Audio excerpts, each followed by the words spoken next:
നിങ്ങൾക്ക് എല്ലാവർക്കും മിസാസ് കിച്ചണിലേക്ക് സ്വാഗതം. ഞാൻ ശോഭിത. പൂനെയിലെ ഒരു ഫേമസ് സ്ട്രീറ്റ് ഫുഡായ മാംഗോ മസ്താനിയാണ് നമ്മൾ ഉണ്ടാക്കാൻ പോകുന്നത്. പക്ഷേ അതിൻ്റെ ഒരു മെയിൻ ഇൻഗ്രീഡിയൻ്റായ ഐസ്ക്രീമിന് പകരം നോമ്പ് കാലത്ത് ഉള്ളൊരു സ്പെഷ്യൽ ഇൻഗ്രീഡിയൻ്റാണ് നമ്മൾ ചേർക്കാൻ പോകുന്നത്. അപ്പോൾ അതെന്താണെന്ന് നമുക്ക് നോക്കാം. അപ്പോൾ ആദ്യം നമുക്ക് മാംഗോ പൾപ്പ് ഉണ്ടാക്കണം. അപ്പോൾ അതിനായി മിക്സിയുടെ ജാറിലേക്ക് ഒരു ചെറിയൊരു മാങ്ങ കട്ട് ചെയ്തിട്ട് കൊടുക്കാം. അതിൻ്റെ തോലൊക്കെ ചെത്തിക്കളഞ്ഞിട്ടാണ് കട്ട് ചെയ്തെടുത്തത്. അതിട്ട് കൊടുക്കാം. ഇനി ഇതിനകത്തേക്ക് കുറച്ച് ഐസ് ക്യൂബ്സ് ഇട്ട് കൊടുക്കാം. നല്ല തണുപ്പ് വേണം ഈ വിഭവത്തിന്. വെള്ളമൊഴിച്ചല്ല നമ്മളിത് അടിക്കുന്നത്. അപ്പോൾ കുറച്ച് ഐസ് ക്യൂബ്സ് കുറച്ച് അധികം നമുക്ക് ഇട്ട് കൊടുക്കണം. ഇനി ഇതിനകത്ത് പാലൊഴിച്ച് വേണം അടിക്കാനായിട്ട്. അപ്പോൾ തുല്യ അളവിൽ പാൽ നന്നായിട്ട് പൾപ്പായിട്ട് എടുക്കാൻ പാകത്തിന് പാലൊഴിച്ച് കൊടുക്കാം.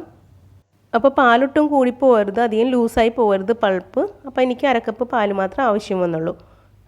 മാംഗോ മസ്താനി ഉണ്ടാക്കാനായിട്ട് മാങ്ങ സാധാരണ ഐസ്ക്രീമും കൂടി ഇട്ടാണ് അടിക്കാറ്. അപ്പോൾ നിങ്ങളുടെ കയ്യിൽ ഉണ്ടെങ്കിൽ മാത്രം ഒരു സ്കൂപ്പ് ഐസ്ക്രീം ഇട്ട് കൊടുക്കാം, ഇല്ലെങ്കിൽ അത് ഒഴിവാക്കാവുന്നതാണ്. എൻ്റെ കയ്യിൽ അല്പം മാത്രം ഐസ്ക്രീം ഉണ്ടായിരുന്നു, ഞാനത് ഇട്ട് കൊടുക്കണേന്. എന്നിട്ട് നന്നായിട്ടൊന്ന് അടിച്ചെടുക്കാം. പിന്നെ ഇതിൽ പഞ്ചസാര ഇടാൻ മറന്നുപോയി. അപ്പോൾ ഞാൻ അടിച്ചതിന് ശേഷമാണ് ഇത് ഓർക്കുന്നത്. ആവശ്യത്തിന് പഞ്ചസാരയും കൂടി ഇട്ടിട്ട് ഒന്നും കൂടി ഒന്ന് അടിച്ചെടുക്കാം. അപ്പോൾ നല്ല മധുരം വേണം ഇതിന്. നമ്മൾ ഫ്രൂട്ട്സൊക്കെ ആഡ് ചെയ്യണേന് അപ്പോൾ മധുരം കുറച്ച് കുറവുണ്ടാകും. അപ്പോൾ അതുകൊണ്ട് ഞാൻ 2.5 ടേബിൾ സ്പൂൺ പഞ്ചസാര ഇട്ടാണ് അടിച്ചെടുക്കുന്നത്. അപ്പോൾ നമ്മുടെ പൾപ്പ് റെഡി ആയിട്ടുണ്ട്. ഇത് ഏതാണ്ട് 3 ഗ്ലാസ്സിൽ സെർവ് ചെയ്യാനുള്ള പൾപ്പുണ്ട്.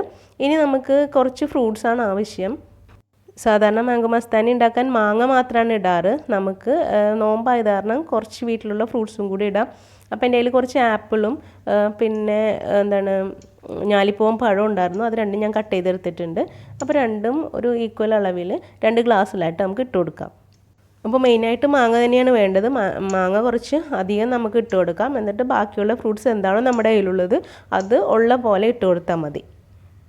അപ്പോൾ 2 ഗ്ലാസ്സിലും ഏതാണ്ട് ഈക്വലായി. ഗ്ലാസിൻ്റെ ഒരു കാൽഭാഗത്തിന് മുകളിലായിട്ട് ഫ്രൂട്ട്സ് ഇട്ട് കൊടുത്തിട്ടുണ്ട്. ഇനി നമുക്ക് അടിച്ചു വെച്ച പൾപ്പ് ഒഴിച്ചു കൊടുക്കാം. അതും തുല്യ അളവിൽ തന്നെ ഗ്ലാസിൻ്റെ ഒരു 1/4 ഭാഗത്തോളം ഒഴിച്ചു കൊടുക്കാം.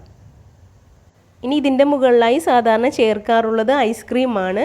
അപ്പോൾ ഒരു സ്കൂപ്പ് ഐസ്ക്രീം വീതമാണ് ചേർക്കേണ്ടത്. പക്ഷേ നമ്മൾ ഇതിനകത്തേക്ക് ചേർക്കുന്നത് വേറൊരു റംലാനിലെ ഒരു സ്പെഷ്യൽ വിഭവമാണ്. എന്താണെന്ന് മനസ്സിലായോ? ഇത് തരികാച്ചിയതാണ്. ഉള്ളി താളിക്കുന്നതിന് മുമ്പ് ഞാൻ കുറച്ചെടുത്ത് മാറ്റി വെച്ചതാണ്. നന്നായിട്ട് തണുപ്പിച്ച് ഫ്രിഡ്ജിൽ വെച്ച് നന്നായിട്ട് തണുപ്പിച്ചെടുത്താണ് കേട്ടോ. അപ്പോൾ ഈ തരിയാച്ചിയിൽ ഞാൻ സേമിയയ്ക്ക് പകരം ചവ്വരിയാണ് ചേർത്തത്. ഇതിന് ഞാൻ വീഡിയോ ഇട്ടിട്ടുണ്ടായിരുന്നു, അതിൻ്റെ ലിങ്ക് ഇതിനൊപ്പം കൊടുക്കാം. നമ്മൾ സാധാരണ സേമിയ ഇട്ടാണല്ലോ റവ കാച്ചാറ്. അപ്പോൾ ആ ഒരു തരി മതിയാകും. ഇങ്ങനെ ചവ്വരി വേണമെന്ന് യാതൊരു നിർബന്ധവും ഇല്ല. പക്ഷേ ഉള്ളി ഇടുമ്പം ആ ടേസ്റ്റ് ചെറുതായിട്ട് മാറും. അപ്പോൾ ഈ വിഭവത്തിൻ്റെ രുചിയൊന്ന് അല്പം മാറും. അത് ഇഷ്ടമില്ലാത്തവർക്ക് അത് ഒഴിവാക്കാവുന്നതാണ്. ഇനി ഏറ്റവും അവസാനമായിട്ട് കുറച്ച് നട്ട്സ് ഇട്ട് കൊടുക്കാം. നമ്മുടെ കയ്യിലുള്ളത് അനുസരിച്ച് ഇട്ട് കൊടുക്കാം. ഇത് ഞാൻ ഒരു ദിവസം തയ്യാറാക്കിയതാണ്. ഇതിനകത്ത് കുറച്ച് അധികം നട്ട്സും ടൂട്ടി ഫ്രൂട്ടിയൊക്കെ ഞാൻ ആഡ് ചെയ്തിരുന്നു.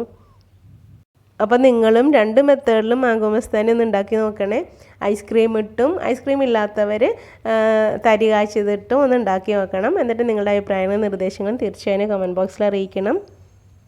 ഈ വീഡിയോ ഇഷ്ടമായാലും ലൈക്ക് കൊടുക്കണം. നിങ്ങളുടെ ഫ്രണ്ട്സ് ആൻഡ് ഫാമിലിക്ക് ഒന്ന് ഷെയറും കൂടെ ചെയ്തേക്കണേ. താങ്ക്